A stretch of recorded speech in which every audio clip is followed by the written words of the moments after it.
Mga celebrities na todo deny noon sa mga issues at rumors sa kanila pero umamin din sa huli.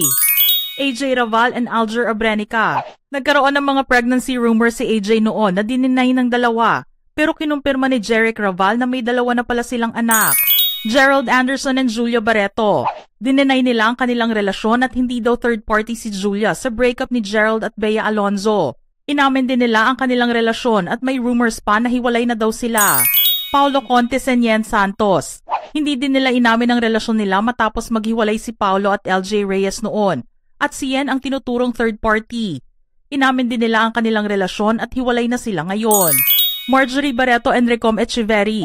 Dininay ni Marjorie ang rumored romance nila ni Recom Echeverry noon. Inamin din niya ang naging relasyon niya sa isang interview at meron silang isang anak. Liza Soberano and Enrique Hill. May spekulasyon na naghiwalay na sila pero dininay ng dalawa ito at nag-I love you pa si Enrique kay Liza sa social media. Hanggang sabihin ni Liza na hiwalay na talaga sila since 3 years ago. Bugoy Carino and EJ Laure. Lumabas ang rumors na nabuntis si EJ noon ni 15-year-old Bugoy at todo deny silang lahat. Hanggang sa inamin nila na may anak na sila ilang taon ang lumipas. Marian Rivera and Dingdong Dantes. Sinabi nila na wala daw silang relasyon noon sa kasagsagan ng breakup ni Dingdong kay Karel.